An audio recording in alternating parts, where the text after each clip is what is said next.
good just kind of cheapens the appeal, you know? And again, I get that. I do. But as for me, as someone who always just, while I like the Psychos, I was never big on them. I never really was like, oh man, they're like some of my favorite aspects of Rangers. Like, no, I liked them. They're the best evil Ranger team, definitely. But they were never like super big to me, you know.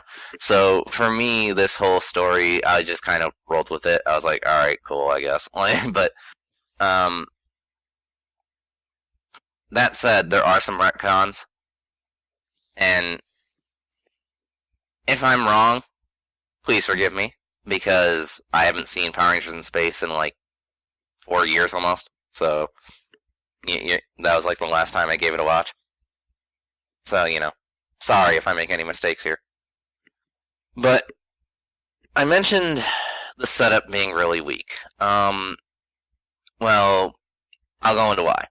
Alright, so the whole premise is that Psycho Green did not in fact die in the comics. Instead, what happened was the fight he had with the Ranger team of 1969 ended with him being trapped in the crust of the moon, which he had to dig himself out of over decades. This brings a question, though. If he was still alive between then and the events of the present of the comic, which would be right after Lost Galaxy ends, right? Why was he not either A, killed, or B, purified by the Zordon wave? There's no reason it couldn't have hit him, right? So, he should not be around, but he is. 2. When they kidnap Corone, and she goes like, oh, I'm totally still evil, guys. You should believe me. And she does this to, like, try and, like, get, well, A, not die, and B, you know, get them to listen to her because of how she used to be their leader. That shouldn't work, because for those not in the know, and you don't care about spoilers, Trek, who is Psycho Green, he's an empath. He can sense when people are lying. So you can't bluff him.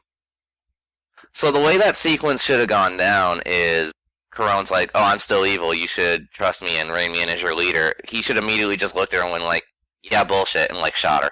Well, you know, and then end of story. But like, obviously not, because then there'd be no plot, but like, it's a plot hole. So yeah, weak setup. And then there are retcons I mentioned earlier. I'll talk about those now.